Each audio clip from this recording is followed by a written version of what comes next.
Captain Sarah Chen stood on the bridge, her dark eyes scanning the starfield ahead. The ship had been on its mission for nearly 2 years, pushing the boundaries of human exploration further than ever before. "Captain, I'm picking up an anomalous reading," Lieutenant Raj Patel called out from his station, his fingers flying over the holographic interface. "It's unlike anything we've encountered before." Sarah straightened, her interest piqued. "Can you put it on screen, Lieutenant?" The main view screen flickered to life, displaying a swirling mass of energy that seemed to defy the laws of physics. Within its center, a metallic object glinted, barely visible through the distortion. "What are we looking at?" Sarah asked, her voice hushed with awe.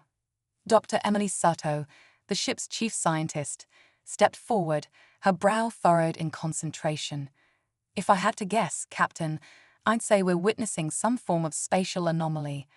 And that object in the center, it doesn't match any known configuration in our database." Sarah's heart raced. This was why they had ventured so far from home, to discover the unknown. "Helm, bring us in closer, but maintain a safe distance. We don't know what we're dealing with here." As the horizon edged closer, the anomaly began to fluctuate, its swirling energies becoming more erratic. Suddenly, a burst of light erupted from its center, momentarily blinding the bridge crew. When their vision cleared, they gasped collectively. Floating before them was a ship unlike anything they had ever seen. Its sleek, organic lines seemed to flow like liquid metal, defying human engineering principles. It hung motionless in space, showing no signs of power or life. "My God," Sarah breathed. "It's an alien vessel."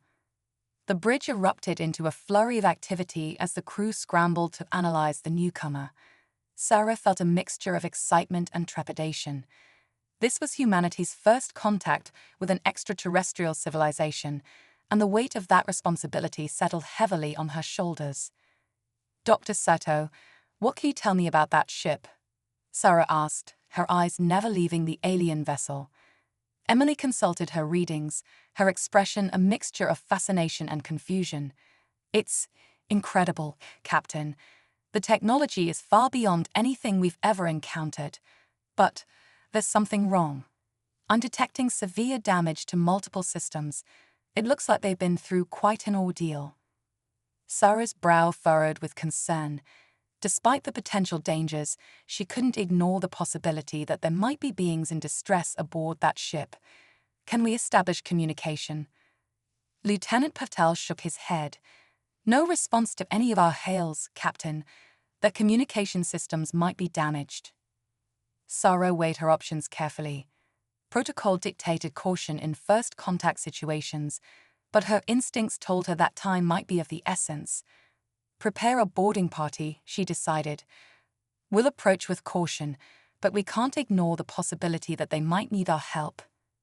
As the boarding party prepared, Sarah donned her EVA suit, insisting on leading the mission herself.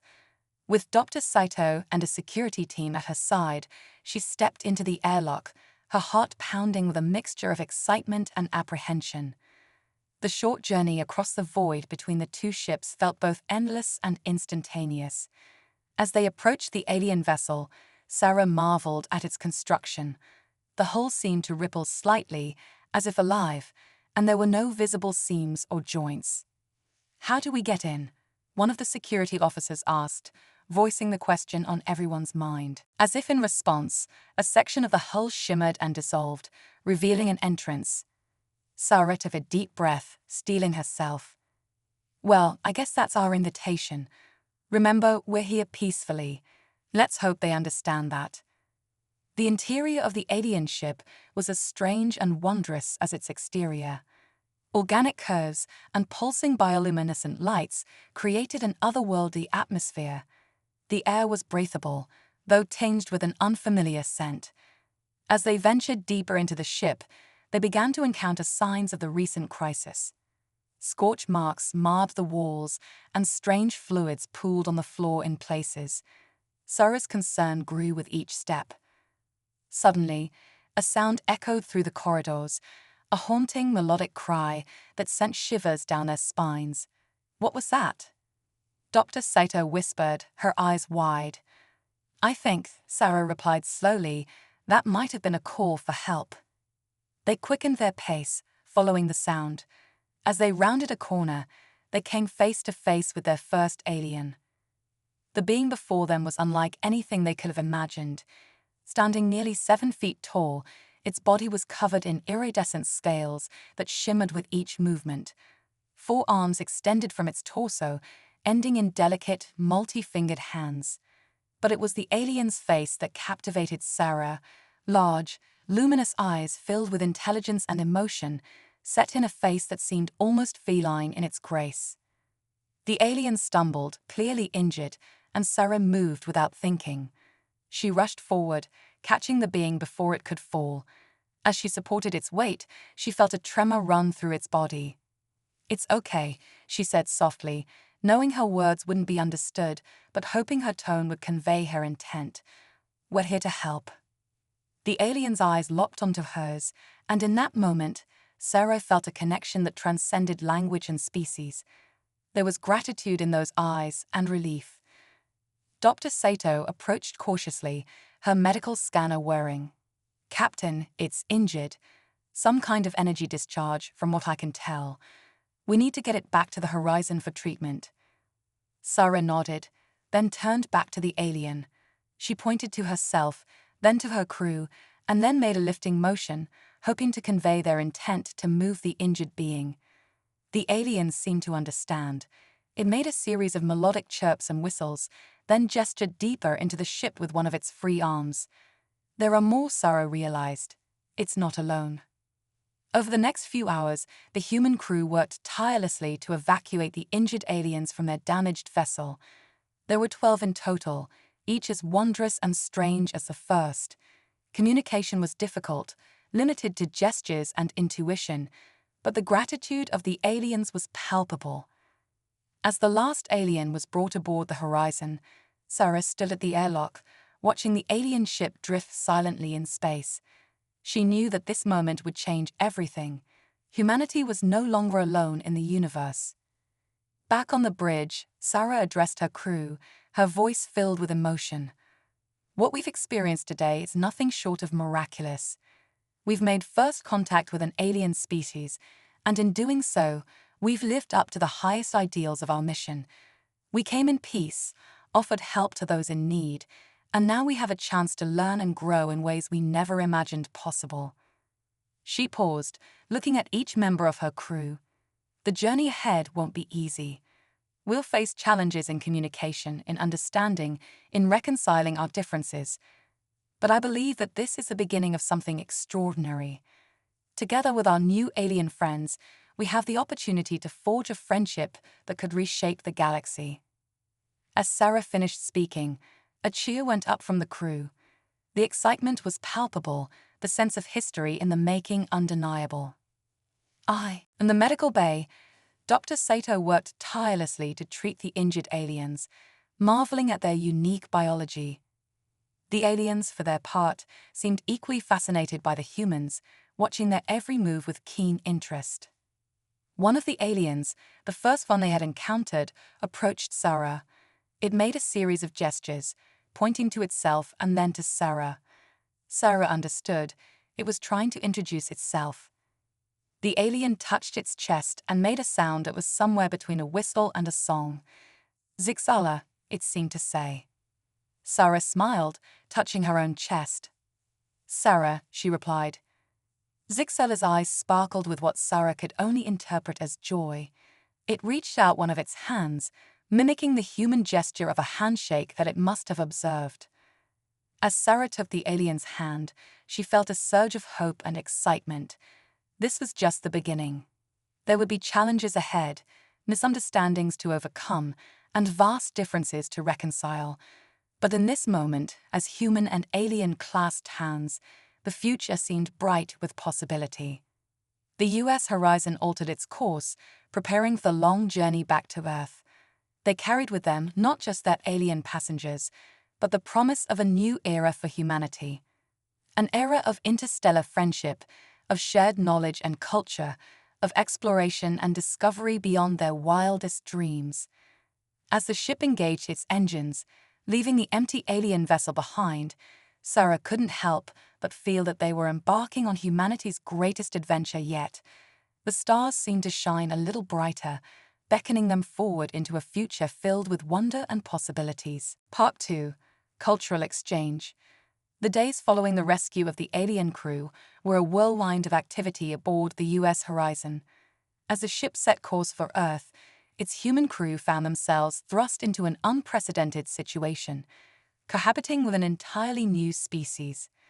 Dr. Emily Sato stood in the makeshift alien quarters, marveling at how quickly the ship's crew had adapted the space. The room's temperature had been adjusted to suit the aliens' biology, and the lighting dimmed to a soft purple hue that seemed to comfort them. "How are our guests doing today?" Captain Sarah Chen asked, stepping into the room. Emily smiled, her eyes bright with excitement. "Remarkably well, considering what they've been through. Their ability to heal is fascinating. I've never seen anything like it." As they spoke, Zixala approached, its movements fluid and graceful. Over the past few days, the alien had taken on the role of unofficial ambassador for its people. It made a series of melodic chirps, gesturing with its four arms in what had become a familiar greeting. Sarah nodded in return, then turned to Emily. "Any progress on communication?" "Some," Emily replied. "We've been working on a basic translation algorithm. It's crude, but it's a start." She held up a tablet, tapping a few commands. The device emitted a series of sounds similar to the alien's language. Zixala's eyes widened, and it responded with a flurry of chirps and whistles. The tablet processed for a moment, then spoke in a synthesized voice. "Gratitude. Humans kind. Learn much." Sarah couldn't help but smile. It wasn't Shakespeare, but it was a start. "Tell them we're eager to learn from them too," she said. As Emily inputted the message, Sarah watched the aliens interact. Despite their otherworldly appearance, there was something undeniably intelligent and emotional in their gestures and expressions. They were people, she realized, not so different from humans in their fundamental needs and desires. Over the next few weeks, the cultural exchange between humans and aliens blossomed. The translation algorithm improved daily, allowing for more complex conversations. The aliens, who called themselves the Zarquin, began to share details about their civilization. They came from a world far beyond the reach of human telescopes, a planet of vast oceans and floating cities. Their society was based on principles of harmony and collective growth, with a deep respect for the interconnectedness of all things. In return, the humans shared their own history and culture. The Zarquin were fascinated by Earth's diversity of life and the complex tapestry of human societies. They marveled at human art and music, spending hours listening to everything from classical symphonies to rock and roll. One evening, Sarah found Zixala in the ship's observatory, its large eyes fixed on the stars streaming by. "Beautiful, isn't it?" Sarah said, stepping up beside the alien. Zixala nodded, its voice soft through the translator. "Reminds me of home. Miss it." Sarah felt a pang of empathy. "I understand. We'll do everything we can to help you find a way back." The alien turned to her, its expression unreadable, but its voice filled with emotion. Grateful, but also excited. New friends, new knowledge. As they stood there, gazing out at the cosmos, Sarah was struck by the magnitude of what was happening. Two species, born on worlds unimaginably distant from each other, were forging a connection that transcended the vast gulfs of space. The cultural exchange wasn't without its challenges, however. Misunderstandings were common and sometimes led to tense moments. The Zarquin, for instance, were baffled by the human concept of personal space, often standing much closer than humans found comfortable. Their communal nature also meant they had difficulty understanding human needs for privacy and solitude. Conversely, the humans struggled to grasp some of the more abstract concepts in Zarquin philosophy. The aliens' fluid approach to time and their complex system of non-verbal communication often left the humans feeling confused and sometimes frustrated.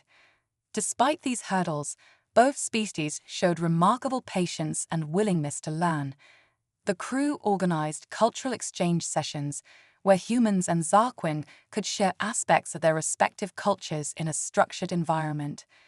During one such session, Lieutenant Raj Patel was attempting to explain the concept of sports to a group of fascinated Zarquin.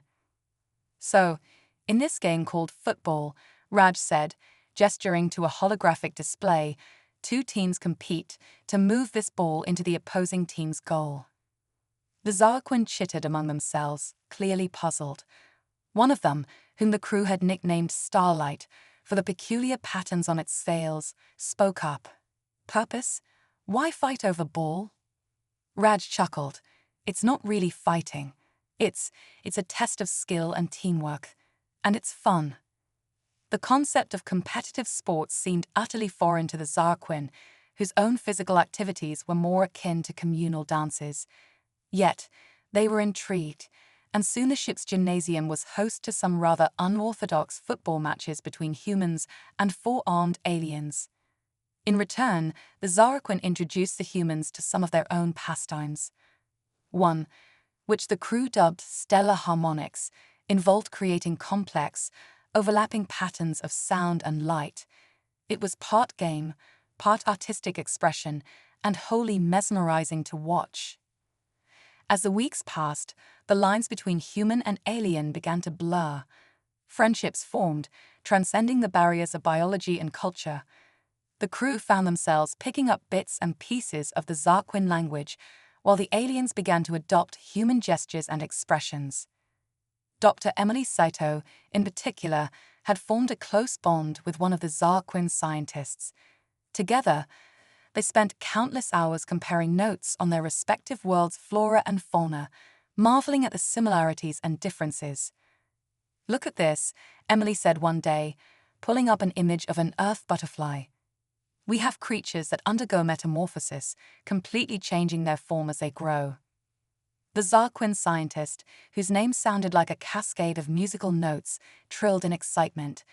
It pulled up an image of its own, a creature that seemed to shift and change color as they watched. "Similar," the alien exclaimed through the translator. "Adaptive camouflage. Constant change." Their shared enthusiasm for discovery bridged the gap between their species, leading to breakthroughs in understanding each other's biology and ecosystems. As the horizon neared the edges of explored space, anticipation began to build. Soon, they would be back in communication range with Earth, and the news of their monumental discovery would shake human civilization to its core. Captain Sarah Chen stood on the bridge, watching the familiar stars of home growing closer. She felt a mix of excitement and apprehension. How would Earth react to the Zarquin? Would the spirit of friendship and cooperation that had blossomed aboard the horizon translate to humanity as a whole? As if sensing her thoughts, Zixala appeared at her side. The alien had taken to spending time on the bridge, learning about human space travel technology. "Worried?" it asked, its voice soft through the translator. Sarah nodded. "A little. This will change everything for my people. Change can be challenging." Zixala made a gesture that the crew had come to recognize as their equivalent of a smile. "Change. Growth. Same thing. Your people. Our people now. Together, strong." Sarah felt a wave of emotion wash over her. Despite the vast differences between their species in this moment, she felt a profound connection to the aliens standing beside her. Whatever challenges lay ahead, they would face them together. As the horizon prepared to re-establish contact with Earth, the ship hummed with a sense of historic significance. Humans and Zarquin stood side by side, ready to embark on the next phase of their shared journey. The universe, vast and full of wonders, suddenly seemed a little less lonely, a little more full of possibility. The stars streaked by outside, carrying them towards a future that neither species could have imagined just a few short weeks ago. A future of friendship, of shared discovery, and of two civilizations united in their quest to understand the cosmos and each other. As the U.S. horizon approached Earth, the excitement aboard the ship was palpable. The Zarquin, eager to learn more about their new human friends, began to show increased interest in human technology.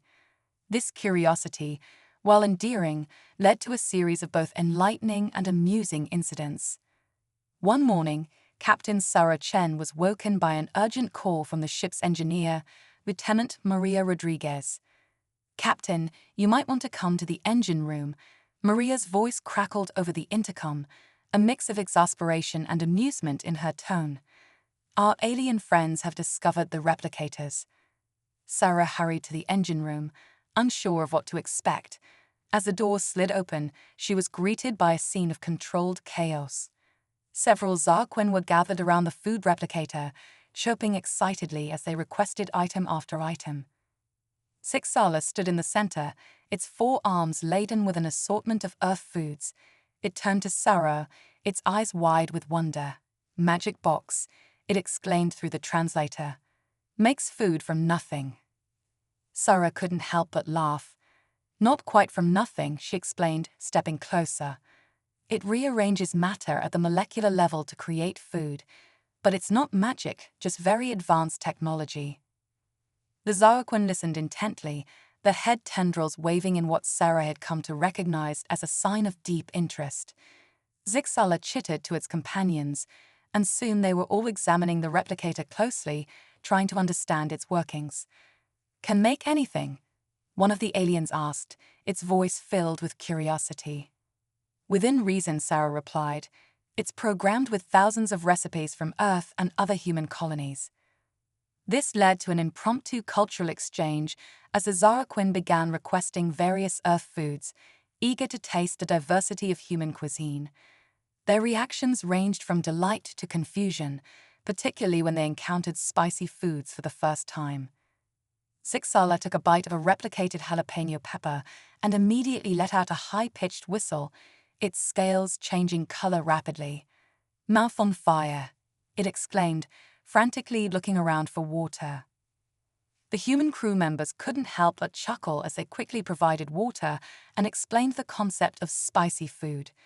The Zarquin, once recovered, found the idea fascinating.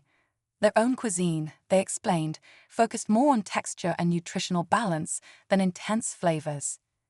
As the days passed, more technological misunderstandings arose. The ship's holodeck proved to be particularly perplexing to the aliens. Dr. Emily Sato had thought it would be a good way to show the Zarquin images of Earth, but the first session didn't go quite as planned. Emily had programmed a simple Earth park scene, complete with trees, a lake, and a clear blue sky. As the Zarquin entered the holodeck, their reactions were a mix of awe and confusion. Starlight, the Zarquin who had been particularly interested in human sports, reached out to touch a tree. Its hand passed right through the holographic image, causing it to let out a startled trill. "Not real?" it asked, looking at Emily with its large, expressive eyes. "It's a simulation," Emily explained. Like a very advanced moving picture." The concept took some time to grasp. The Zarquin were used to bioorganic technology that was tangible and responsive to touch. The idea of purely visual simulations was foreign to them. However, once they understood, the Zarquin became fascinated by the holodeck. They spent hours exploring various Earth environments, from bustling cities to serene beaches. It became an invaluable tool for cultural exchange, allowing the aliens to experience aspects of Earth they couldn't yet visit in person. One of the most amusing incidents occurred when the Zarquin discovered human plumbing. The concept of running water on demand was novel to them, as their own world used a complex system of bioorganic filtration. Lieutenant Raj Patel found himself giving an impromptu lesson on the use of sinks and showers to a group of captivated aliens. "You just turn this handle," he explained, demonstrating with the sink in his quarters, "and water comes out." The Zarquin watched in fascination as water flowed from the tap. One of them, in its excitement, turned the handle too forcefully, sending a spray of water across the room. What followed was a chaotic but good-natured scramble as humans and aliens alike tried to contain the unexpected deluge. As Reg helped mop up the mess, he couldn't help but reflect on the situation. Here he was, teaching beings from another world how to use a sink. It was surreal, yet oddly heartwarming. The shower proved to be an even greater source of both confusion and delight for the Zarquin. Their own cleansing rituals involved a fine mist of nutrient-rich particles, so the concept of standing under a stream of water was entirely new. Zixala was the first to try the shower, with Sarah and Emily standing by to explain its operation. As the water started flowing, Zixala let out a sound that could only be described as a mix between a chirp and a laugh. "Feels strange," it said, its scales shimmering under the water. "But nice." The aliens' enjoyment was infectious, and soon the other Zarquin were lining up to try the shower. It became something of a spa day, with the aliens delighting in the sensation of warm water on their scales. However, not all technological encounters went smoothly. The ship's artificial gravity systems, while second nature to the human crew, proved disorienting for the Zarquin. Their own ships used a form of biomagnetic field that allowed for more fluid movement in 3 dimensions. This led to a few mishaps, including one memorable incident where a group of Zarquin, attempting to navigate a Jeffries tube, found themselves thoroughly stuck when they instinctively tried to swim through the air. Captain Sarah Chen, upon hearing of the incident, couldn't help but smile. These moments of misunderstanding, while sometimes frustrating, were also precious. They were learning about each other, not just through formal exchanges, but through the everyday process of living and working together. As the horizon entered the solar system, Sarah reflected on their journey so far. The technological challenges they faced had brought humans and Zarquin closer together. Each misunderstanding, each moment of confusion, had been an opportunity for both species to learn and grow. She watched as Zixala stood on the bridge, its eyes wide as it took in the sight of Earth growing larger on the viewscreen. The alien turned to her, its expression one of awe and excitement. "Your world," it said softly. "Beautiful." Sarah nodded, feeling a surge of pride and hope. "Welcome to Earth," she said, her voice filled with emotion. "I think this is the beginning of something amazing." As the horizon prepared for its approach to Earth, the crew, both human and Zarquin, felt a sense of anticipation. They had overcome the challenges of space, of first contact, and of living together. Now they faced perhaps their greatest challenge yet, introducing the Zarquin to humanity at large. But as Sarah looked around at her crew, at the bonds that had formed between humans and aliens, she felt confident. Whatever challenges lay ahead, they would face them together, with understanding, patience, and a shared sense of wonder at the universe they were exploring side by side. The U.S. Horizon's return to Earth was met with a mixture of excitement, curiosity, and trepidation. As the ship docked at the International Space Station, news of the alien visitors spread rapidly across the globe. World leaders convened emergency meetings, scientists prepared for unprecedented research opportunities, and the public's imagination ran wild with speculation about their new cosmic neighbors. Captain Sarah Chen, along with Zixala and a small delegation of both humans and Zarquin, were invited to address the United Nations General Assembly. As they prepared for this historic moment, none of them could have anticipated the crisis that was about to unfold. The day of the address dawned bright and clear. Sarah stood before the mirror in her quarters, adjusting her dress uniform. Zixala entered, its scales shimmering with nervous energy. "Ready?" Sarah asked, offering what she hoped was a reassuring smile. Zixala made a trilling sound that the translator interpreted as a mix of excitement and apprehension. "Yes, no, both." Sarah chuckled. "I know the feeling." As they made their way to the shuttle that would take them to the UN headquarters, Dr. Emily Sato approached, her face pale with concern. "Captain," she said, her voice low and urgent, "we have a problem." Sarah felt a knot form in her stomach. What kind of problem? Emily held up her tablet, displaying a series of complex graphs and data points. It's the Zarquin. Their biology, it's reacting to Earth's environment in ways we didn't anticipate. Sarah's eyes widened as she took in the information. The Zarquin's unique physiology, which had seemed so resilient in space, was struggling to adapt to Earth's atmosphere and gravitational field. Their bodies were producing an unknown compound that was not only harmful to them, but potentially toxic to Earth's ecosystem. How bad is it? Sarah asked, her mind racing. Emily's expression was grim. If we don't find a solution quickly, we could be looking at a pandemic, one that affects both our species. The gravity of the situation hit Sarah like a physical blow. What should have been a moment of triumph, of unity between two species, was now teetering on the edge of catastrophe. Zixala, sensing the tension, chirped questioningly. Sarah turned to the alien, her heart heavy. "We have a problem," she said, as gently as she could. "Your people, being on Earth is making you sick, and it could make humans sick too." As Emily explained the situation in more detail, Zixala's scales paled, a sign of distress. "No intention harm," it said, its voice filled with dismay. "Must leave." Sarah shook her head firmly. "No, we'll figure this out together, but we need to act fast." The UN address was hastily postponed as Sarah convened an emergency meeting with her crew, the Zarquin, and Earth's top scientists.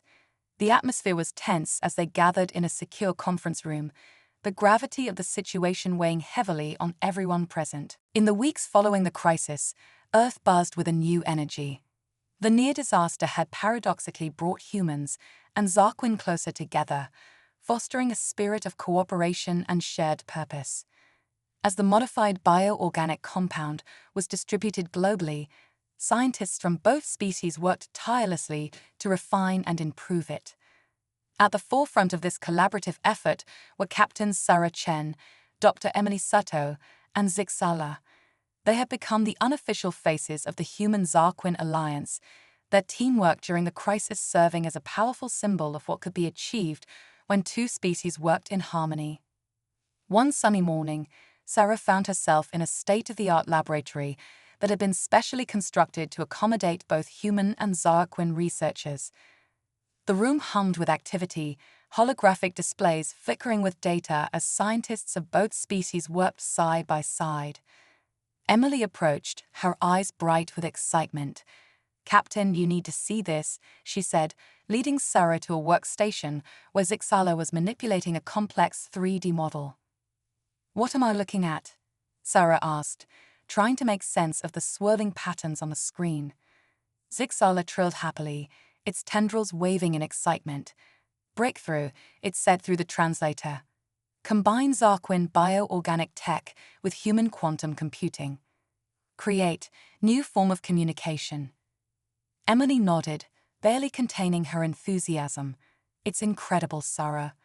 By merging our technologies, we might be able to develop a form of instantaneous communication across vast distances.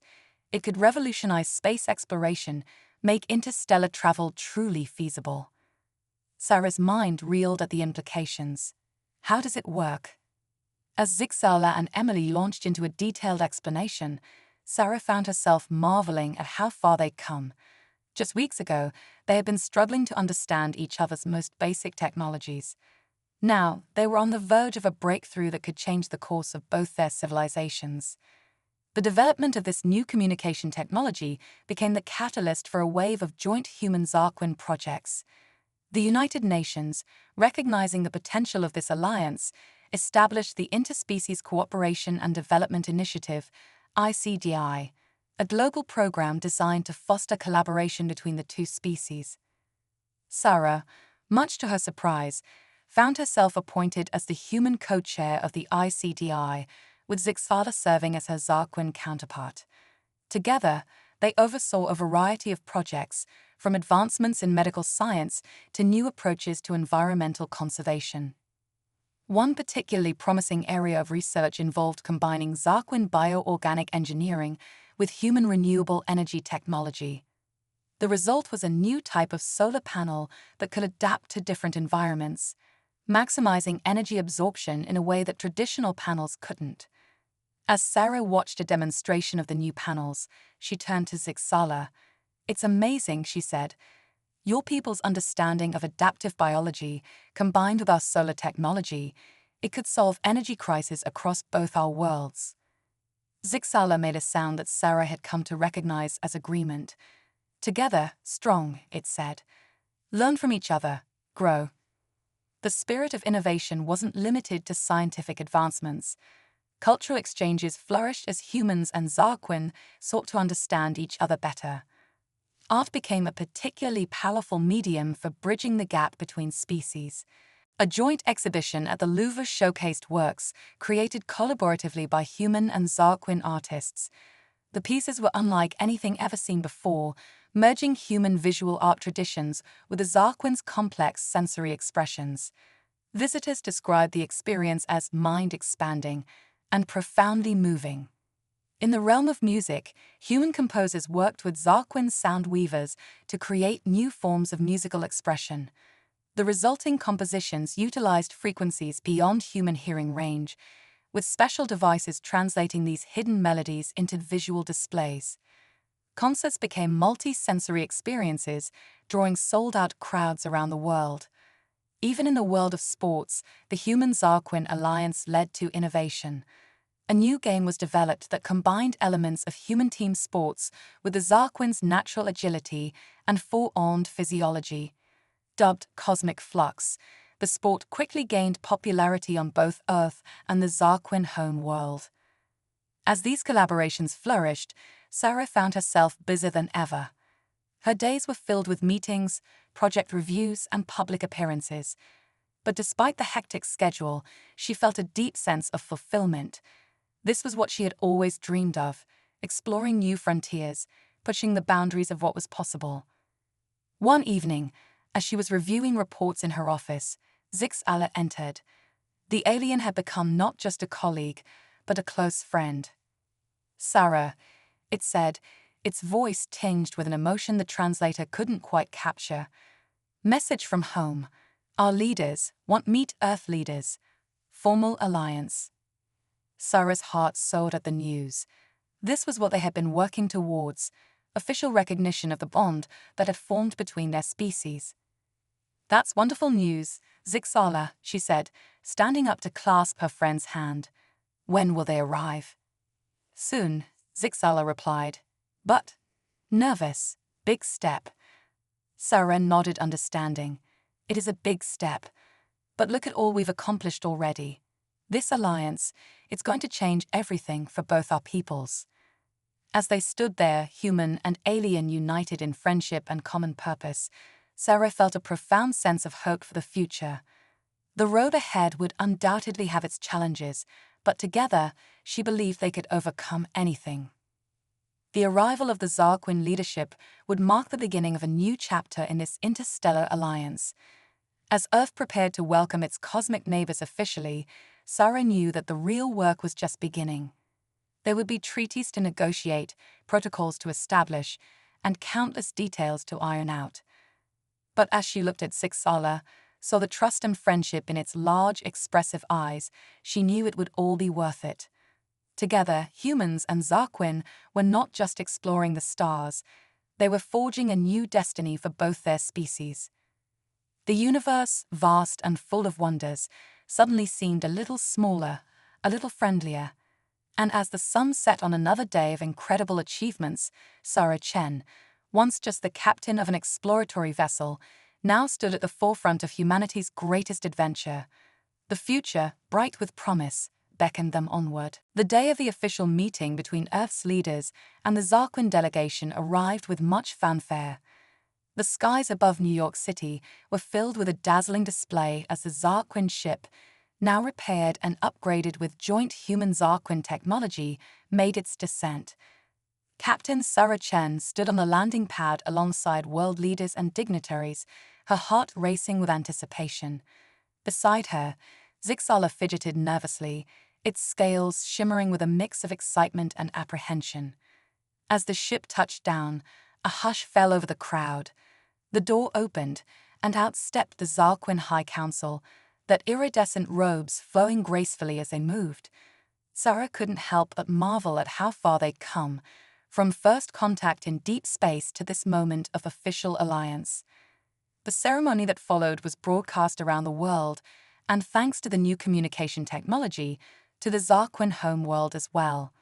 As speeches were made and treaties signed, Sarah felt a profound sense of pride and accomplishment. But it was the words of the Zarquin High Counselor that truly captured the spirit of the moment. Speaking through an advanced version of the translator, the alien leader addressed the assembled crowd and the billions watching at home. "People of Earth," the High Counselor began, its melodious voice filled with warmth. "We came to you as strangers, lost and in need. You opened your hearts and your homes to us. Together, we have faced challenges that neither of us could have overcome alone. In doing so, we have discovered a truth as vast as the universe itself, that the differences between us are far outweighed by what we share." The High Counselor paused, its gaze sweeping across the audience. "Today, we do more than sign treaties or forge alliances. Today, we embrace a shared destiny. A future where our peoples work side by side, exploring the cosmos, solving its mysteries, and spreading a message of unity to the stars." As the speech concluded, the applause was deafening. Sarah felt tears in her eyes as she watched humans and Zarquin alike overcome with emotion. This was more than just diplomacy. It was the birth of a new era for both species. In the months and years that followed, the human-Zarquin alliance flourished beyond anyone's wildest dreams. Joint scientific endeavors led to breakthroughs in medicine, technology, and space exploration. The modified bioorganic compound that had saved both species during the crisis was refined and adapted, leading to advancements in treating previously incurable diseases. Cultural exchanges became the norm, with human students studying on the Zarquin homeworld and young Zarquin coming to Earth to learn. Art, music, and literature flourished as both species found new ways to express their shared experiences and unique perspectives. But perhaps the most profound change was in how both humans and Zarquin viewed their place in the universe. The knowledge that they were not alone, that friendship and cooperation could span the gulf between stars, filled both species with a sense of hope and purpose. 5 years after the signing of the alliance, Sarah found herself back aboard a starship. The U.S. Unity, a joint human-Zarquin vessel, was preparing for its maiden voyage. As captain, Sarah would lead a crew of both species on a mission of exploration beyond the boundaries of known space. As she stood on the bridge, Sarah felt a familiar presence beside her. Zixvala, now her official first officer, stood tall and proud. "Ready for new adventure?" the alien asked, its voice filled with the same excitement Sarah felt. Sarah nodded, a smile spreading across her face. "More than ready. Who knows what we'll discover out there?" As the Unity prepared to depart, Sarah addressed her crew. Humans and Zarquin stood side by side, united in their mission and their friendship. "We stand at the threshold of a new frontier," Sarah began, "not just in terms of the unexplored space before us, but in the bonds we forged between our peoples. Each of you represents the best of what our alliance can achieve: curiosity, courage, and compassion." She paused, looking at each crew member in turn. "Out there, we'll face challenges we can't even imagine. But I have no doubt that together, there's nothing we can't overcome. We carry with us not just the hopes of our own species, but a message to the universe that differences can be bridged, that understanding can triumph over fear, and that the greatest adventures are those we undertake together." As the Unity lifted off, soaring into the star-studded sky, Sarah felt a profound sense of rightness. This was what she had always dreamed of, not just exploring new worlds, but forging connections that transcended the boundaries of species and space. The stars stretched out before them, infinite in their possibilities, and as human and Zarquin worked side by side, guiding their ship towards the unknown, Sarah knew that they were embarking on the greatest adventure of all, the journey of understanding, friendship, and shared discovery. As the Unity engaged its revolutionary hybrid drive, A blend of human and Zarquin technology, the ship leaped into the vastness of space. The crew, both human and alien, felt a shared thrill of excitement. They were more than explorers, more than diplomats. They were pioneers of a new way of thinking, a new way of existing in the cosmos. The alliance between humans and Zarquin had changed both species profoundly. It had taught them that the universe, vast as it was not a cold and empty place, but one filled with potential friends and allies. It had shown them that diversity was not something to be feared, but celebrated and learned from. As the Unity ventured into uncharted space, Sarah Chen stood on the bridge, Zixala by her side. They exchanged a glance, filled with shared understanding and anticipation for what lay ahead. Whatever the universe held in store, they would face it together, not as human and alien, but as friends, as shipmates, as one crew united in their quest for knowledge and understanding. The story of the human-Zarquin alliance was far from over. In fact, it was just beginning. And as the Unity disappeared into the depths of space, it carried with it the hopes and dreams of two worlds, and a message for any other intelligent life they might encounter. In diversity, there is strength. In understanding, there is growth. And in friendship, there are no limits to what can be achieved. The stars welcomed them, and the greatest adventure in the history of both species began.